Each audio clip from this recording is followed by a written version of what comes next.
Welcome to Utilizing AI, the podcast about enterprise applications for machine learning, deep learning, and other artificial intelligence topics. Each episode brings experts in enterprise infrastructure together to discuss application of AI in today's data center. Today we're discussing transfer learning. Our guest, Frederic Van Haren, attended AI Field Day last year and will be at AI Field Day again in May. Now, Frederic has a really interesting background in data, analytics, and voice recognition. So, Frederic, why don't you tell us a little bit about yourself? Sure. Well, first of all, thanks for having me. So my name is Frederic Van Haren. I'm the CTO of Highfence, which does consulting and services in the AI market. And my background is really speech recognition. So for the longest time, I've been running a large organization doing HPC and AI for the speech market. I can be found on Twitter. It's Frederic V. Haren. And the website I run for the company is highfence.com. So that's highfens.com. Thanks, Frederic. And I'm Stephen Foskett, publisher of Gestalt IT and organizer of Tech Field Day, including AI Field Day. You can find me on Twitter at @sfoskett, and I would love to hear from you.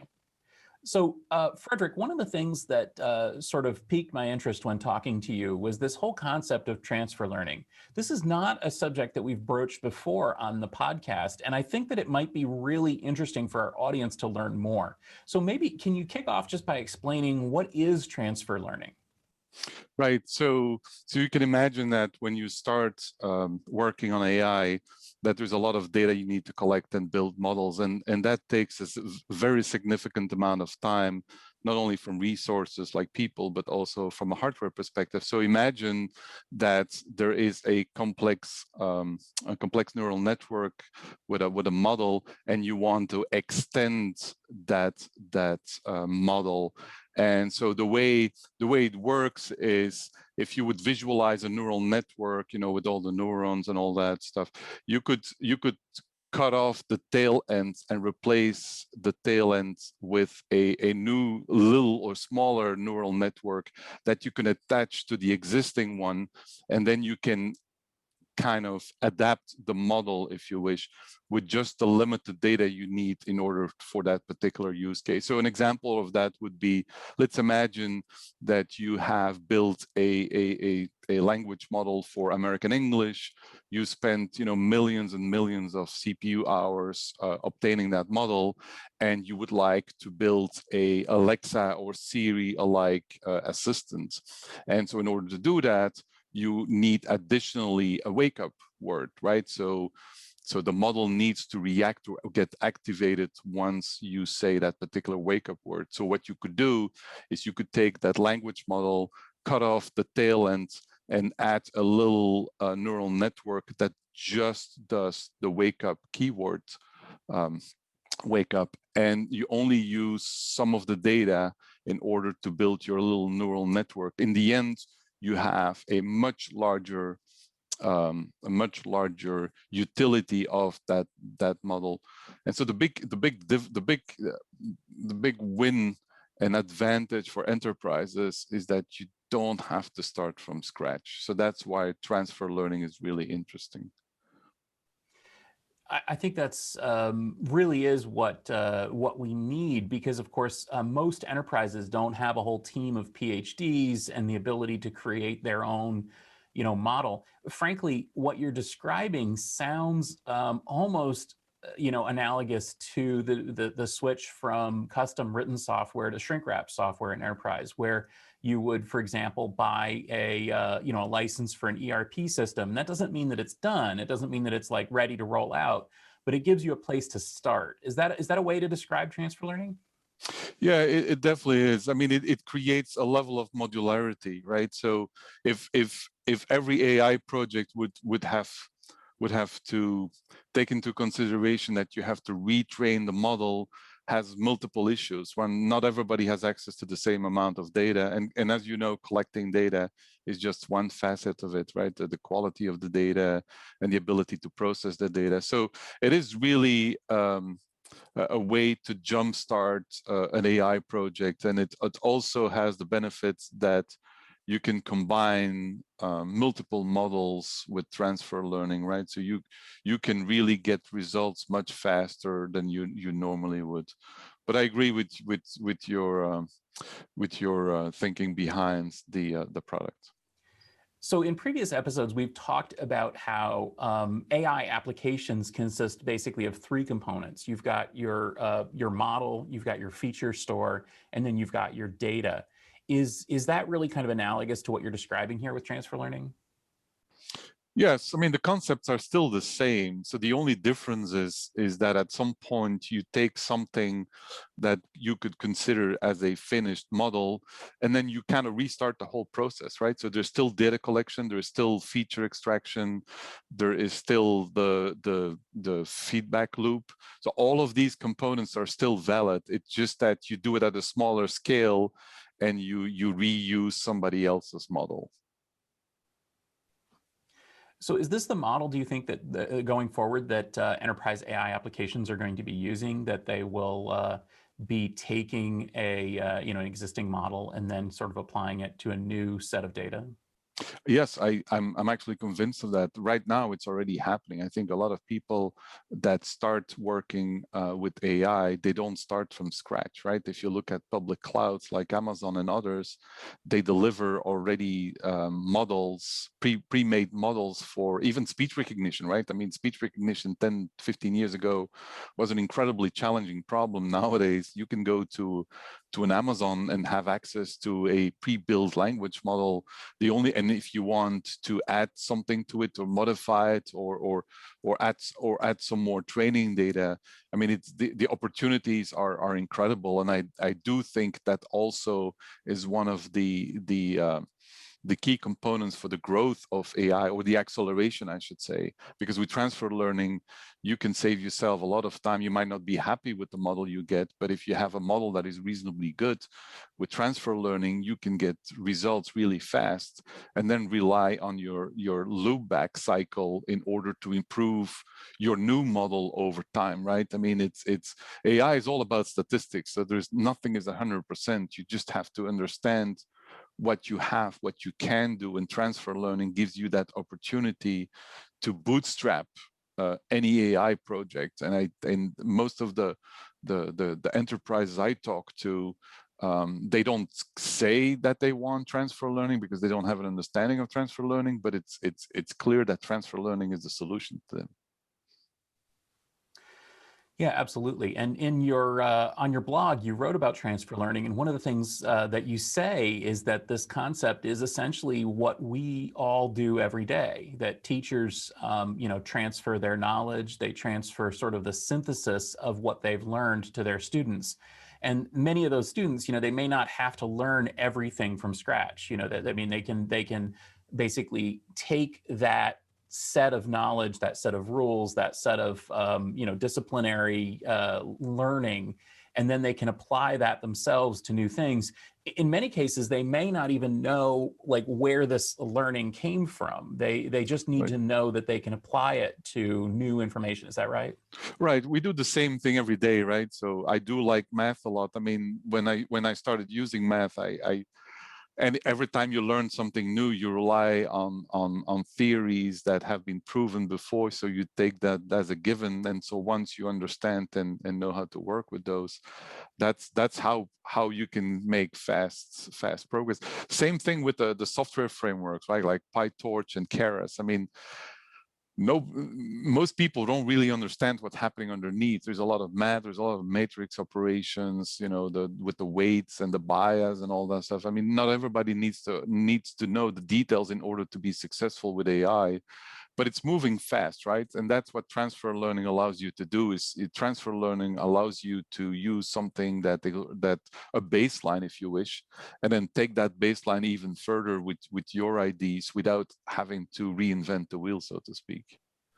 And it also reflects the nature of computing today, where we can't assume that every AI application or AI endpoint is going to have the same compute resources. So by using this concept, right, we could use centralized compute resources to build up the model, and then we can deploy that model, and it can continue to do learning, but it won't do maybe the sort of heavy lifting initial learning that it might have had to do in order to get to this point, because we're delivering it partially baked, right? Right. That's right. Now, your background is in, well, at least how I first met you was in voice and language processing, right? And I think that this is really an interesting field, because that was maybe one of the first machine learning applications that people encountered. Is it fair to say that sort of dictation software and things like that, I mean, are they AI, and were they AI, and are they blazing the trail for what we're doing today? Right. So when I started in the speech recognition business about 20 years ago, I mean, it was all about writing code and software algorithms, and there was no open source community really, and I would call it compute centric, right? So it was all about the MIPS and how much processing you could do. Although we realized that if you want to deliver a speech product, math by itself is not a good indication to understand people's voices. So we had to start collecting data, but in those days, 15 to 16 years ago, there was no decent amount of affordable compute, if you wish, let alone storage, right? I mean, it's today we talk about petabytes. In those days, we were talking gigabytes and gigabytes of data in order to cover or at least statistically represent the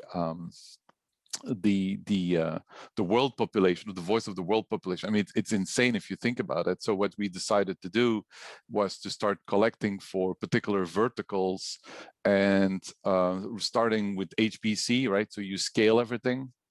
Then once you have your infrastructure available, you start collecting data, and then you use HPC to scale your AI infrastructure. But AI in the early days was all CPU based, and CPUs, was one socket with one core, right? That's when we started. The early days of speech recognition, we could do limited speech recognition with a single single server, but that was dedicated. There was nothing else we could do. And then we kind of started to understand that if we relied heavily on data and good data, that we could get decent results. And that's when we started kind of focusing more and more on AI and the advantage of analyzing data. But we had to build our own frameworks. So we had to write our own code. A funny joke there is when we actually reached out to NVIDIA, which today is the #1 GPU resource. When we contacted the NVIDIA organization, they basically told us, well, we don't really have anything for you. Why don't you talk to our gamer division? So we actually had a conversation with NVIDIA in Munich, where the conversation with them was about how to get consumer cards and go to enterprise, and then once the GPUs came into play, then you could really do millions and millions of calculations per second, and that's where everything took off, right? So speech together with GPUs, the ability to collect a lot of data, process a lot of data, the fact that the hardware didn't cost that much anymore. Well, relatively, I should say. It all came down to the combination of HPC and AI, and just to give you an idea, we needed about 110 racks of equipment just to cover about 40 language models on a permanent basis, which today, you don't need that amount of hardware for the two reasons. One is that with open source frameworks, you have a lot more intelligence in building the models, and secondly, using transfer learning will help you get faster results without having to collect all the data. But yes, I always referred to as speech recognition as ground zero for modern AI. A lot of the items that we had to do in speech are now very common and really open sourced, if you wish, to the community.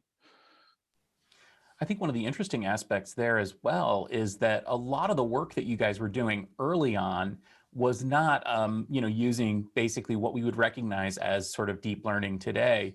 And so essentially, you spent all this time basically building a capability and then had it all get wiped away by this new technology of machine learning and deep learning. Is that accurate? Is that kind of how it felt at the time? Yeah, I wouldn't call it wiped away. I mean, the thing is that machine learning and deep learning and AI are all really, it's really, those are labels, right? So we were doing all of these things. We were really working on algorithms and the math behind it. One thing I have to say is that most of the speech recognition innovation actually doesn't come from large enterprises. It was actually coming from universities. And so universities around the world were basically saying, well, here's a new algorithm, but we don't have the processing capabilities to do that. And then students would write papers, and then we would look at those papers and we would try them all out. And then we'd hire these people. So from a label perspective, you could say that we were doing machine learning and deep learning. I wouldn't say that it has wiped out what we have done. I think it's still built on things we have done, and in some cases, new technology came in that replaced some pieces. A good example is natural language processing. So think about that. So if you think about a language model, a speech language model, the idea is to accurately guess what you're saying, right? So you can never get 100%, and to a certain degree, you don't have to, right? So people, when you and I have a conversation, and if you get 85 words out of the 100 words I'm saying, you really didn't miss anything, right? So one thing we realized is that even with using AI for language models, trying to go from an 80 plus to, let's say, 90 would need a significant amount of money and resources in order to do that. And then NLP came along, and so the language model goes from audio to text. And now imagine that if I could add context to the texts or the words that are coming out of the recognizer, based with combining the context with the words coming out of the speech recognition engine, I can actually use NLP to increase the accuracy of the contents, because I have the ability to bring context to the situation. So let's take an example. I could say, for example, let's make a reservation for 7 people tomorrow at 5. So there are pieces missing, right? And with context, I can increase the accuracy of the results, meaning the system might know out of context that I go to the local Italian restaurant around the corner. And so by bringing in context, I can increase the accuracy of the result of the recognition engine. So you will see that there's a lot of focus nowadays on NLP as opposed to language models. So, coming back to your point, has it erased everything we have done? No, but it's built on top of it, right? And that's also where transfer learning comes into play, because NLP by itself is really a big challenge to solve by itself. But all these things combined, it's more evolutionary, and in some cases revolutionary, than really considering what we did 15 years ago, like ancient technology, right? I think it's true for most technologies. Is some of the technology doesn't disappear; it's just being reused, recycled, and built upon. One of the things you mentioned in there too, I think that's important for this conversation and for a lot of the conversations we've been having here on utilizing AI, is this gap between, like you said, like 80% effective, 90% effective. Will we ever get to 100% effective? And that's been one of the core questions that we've been approaching whenever we've been talking about AI applications. And, it's a big problem because essentially, for example, we talked about autonomous driving quite a lot on the podcast. And, one of the things that has occurred to me is that it's not easy, but it's totally doable to develop a system that can drive a car in 80% of highway situations. It's much, much more difficult. And in fact, there's some contention that it might even be impossible to develop an autonomous driving system that can drive anywhere at any time. So is that really kind of what we're seeing as well in other fields of AI in Right. terms of, natural language processing? Are we ever going to have a system that can understand everything people say? Well, everything I wouldn't say, but over time, I mean, the problem you're describing is control of your environment, right? So to talk about the self-driving cars, so the self-driving cars, if you always use the same layouts and the same highways, and the system will learn, right? So the thing about AI is AI is not a one-stop shop, right? AI is continuous. And so the advantage of AI is that if it makes a mistake and it realizes it made a mistake, it will improve the system over time. And it's not just self-driving cars, right? I mean, on the other hand, I mean, the example they always use is a self-driving car, even if it's perfect for dealing with people, bicycles, motorcycles, and so on. What happens if there's an airplane making a crash landing on the highway, right? How do you deal with that? Well, those are, of course, are challenges, but so in order to say that it will ever understand everything, or that the car will never ever make a mistake, I don't think so. I think just like us humans, it will learn to learn from its mistakes.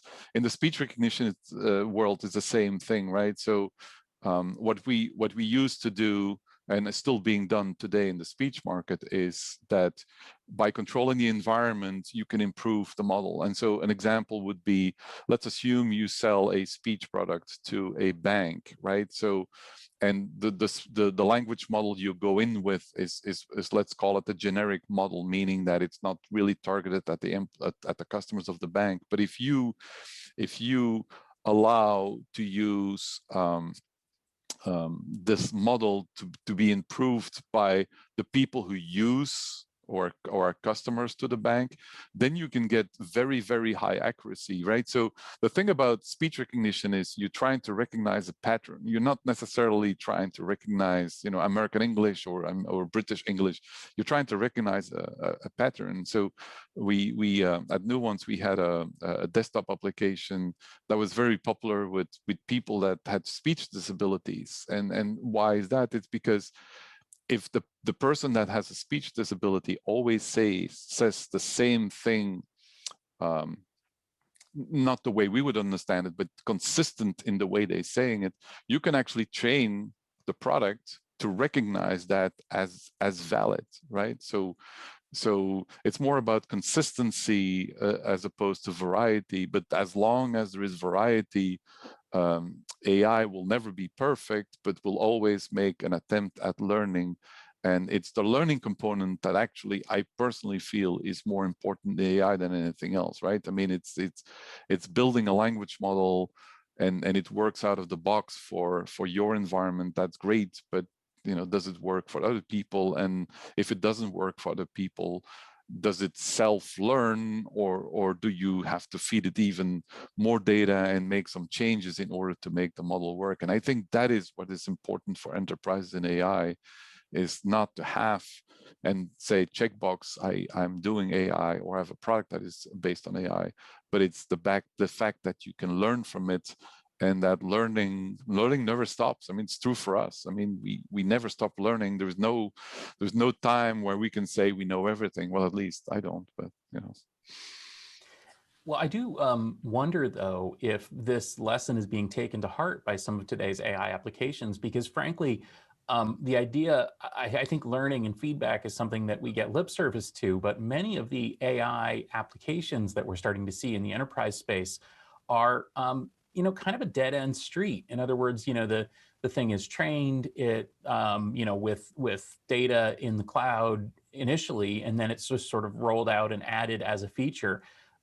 It may be learning from a particular application, a particular deployment of that application. But I think customers are resistant to sending information back to the mothership to improve the overall model. And even in situations of upgrades and switching from one product to another, it is very unlikely that some of these applications are going to be applying any of those lessons forward. Right. Yeah, I think my definition of AI is I mean, a lot of people talk about data, but for me, it's about the self-learning. I mean, it's if it's not self-learning, then using data doesn't qualify it to be called AI, if you ask me. It's the self-learning and learn from your mistakes. I mean, it's just like us, right? So the only way we can improve is by moving forward, and if we make mistakes, we just learn from it. But just living by rules and never change those rules doesn't work for us, and it doesn't work for AI applications. And you will see that certainly in the speech market, instead of using one language model, we started to personalize, right? Because of the self-learning and the continuous learning. And so we would, for certain customers, we delivered a personalized language model. So the way you can see it is, imagine, let's take the bank example again, right? Where let's assume the bank has about 1,000 customers and they are international. So you have no idea how successful your language model is going to be, but the system assumes American English, so you can expect that the accuracy level for certain non-native speakers will be relatively low. And so you can start with a base model and then start adapting that base model or cloning that base model, if you want, for each individual user. And then you can apply a mechanism where if you see something for a particular individual that is useful for the general population, then that information is being looped back to the generic model, and then you can reapply that to generic model, and you can keep on updating the generic model while everybody has their own personalized model. And that is a system where a non-native speaker might go into the system with only 40% and rapidly get to the same level of accuracy as a native speaker. And that's really where AI comes into play, right? As opposed to just delivering the model and then walk away and say, hey, this is it. It works for native speakers. One more thing that you mentioned in there as well that I'd like to key in on is pattern matching. And I think that many people who, when they think about artificial intelligence, obviously they jump to Mr. Data and a system that actually truly understands things in the way that humans understand things, or at least approaches that. But of course, that's not at all how machine learning works. Essentially, machine learning is only doing pattern matching. It's building these pathways, it's building these connections, these statistical associations between inputs and outputs, and it's continually refining those based on the the data that it encounters in the field. But to say that at least a machine learning system truly knows things in the way we do is completely inaccurate. I think that maybe applications like language processing, in a way, they work counter to our true understanding of this technology, because it seems like the system understands things. Because I say something and it's putting the words on the screen, and the words come out in the right order and they kind of match what I was intending to say. So it kind of fools me into thinking this system understands me. It truly understands what I'm saying, but it absolutely doesn't. Would you agree to that? Yes, I actually have a good example. So one of our head researchers, who was responsible for developing the algorithms, right? And if you know about audio, right, you're talking about sine waves, right? And so sound is just a concatenation of a bunch of sine waves. And mathematically, you can isolate those sine waves from each other. And that's how you kind of try to recognize what's the sine wave representation for, the word the or cat and so on.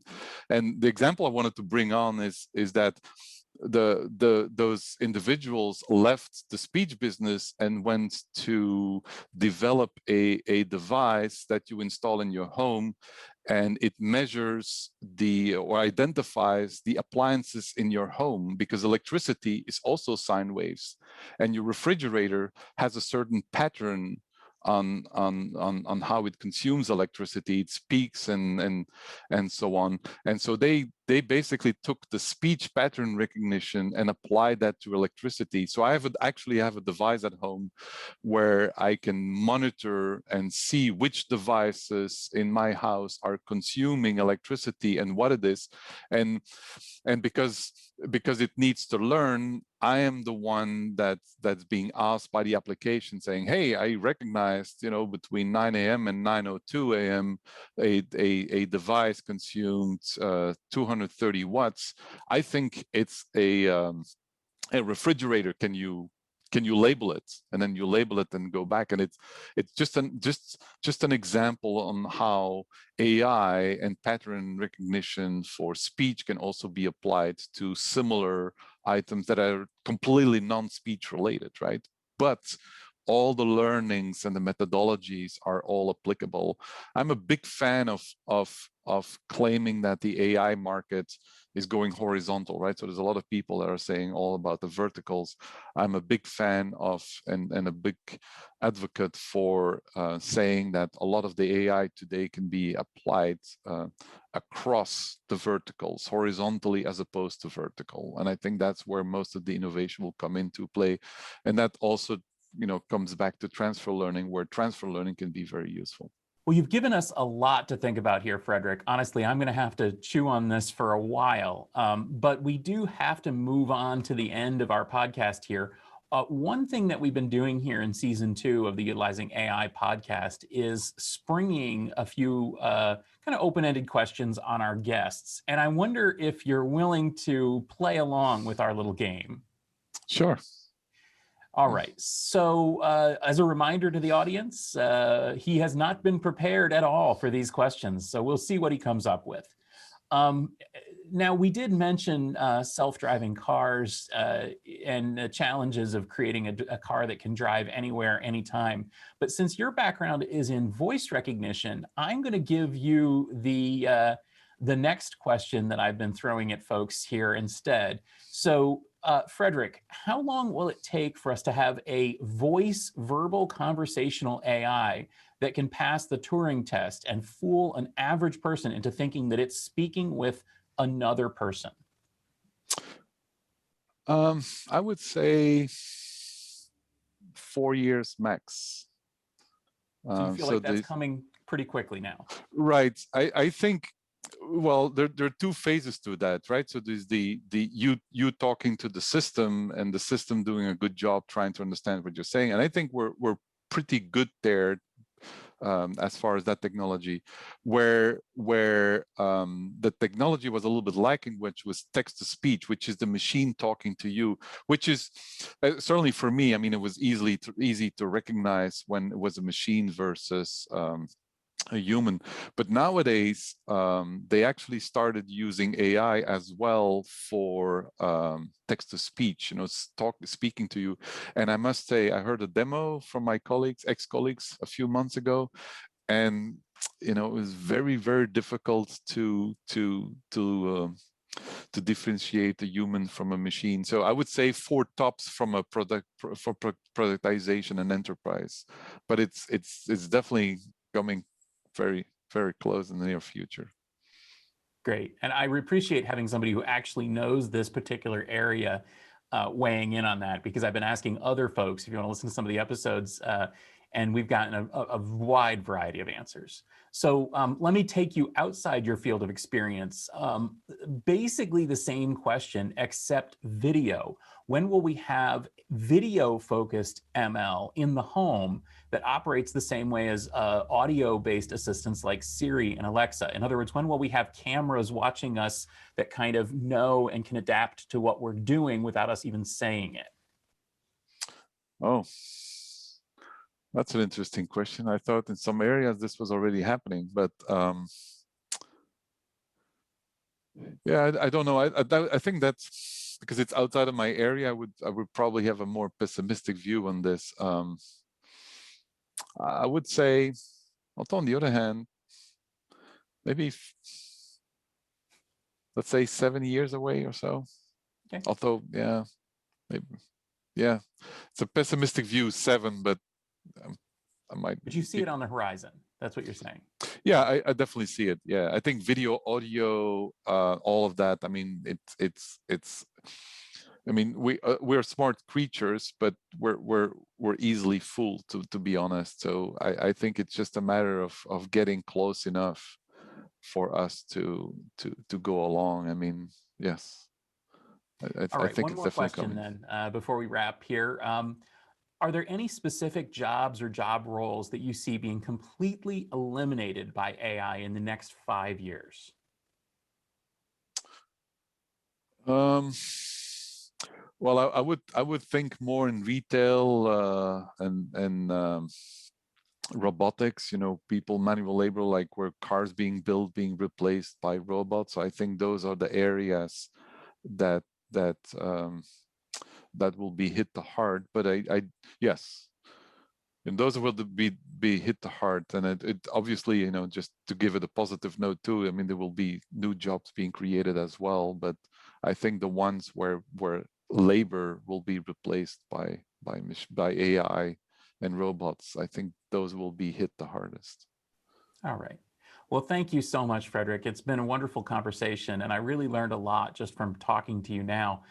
Where can people connect with you and learn more about your thoughts in big data and AI?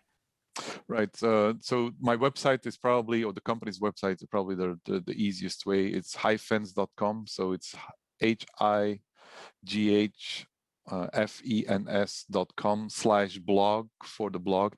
I have written in the past about NLP, about transfer learning, and other related technologies towards AI. Some of the pretty basic AI, nothing too fancy, but just at least to get conversation going. And on Twitter, I'm Frederic V. Haren. Well, thank you so much for joining us again, Frederic. It's been a lot of fun having you here. And thank you, listeners, for joining us as well. If you enjoyed this discussion, please do subscribe, rate, and review the show. That does actually help your favorite podcasts to get some visibility. And please do feel free to share this show with your friends. This podcast is brought to you by GestaltIT.com, your home for IT coverage from across the enterprise. For show notes and more episodes, please go to utilizing-ai.com, or you can find us on Twitter at utilizing_AI. Thanks a lot for listening, and we'll see you next week.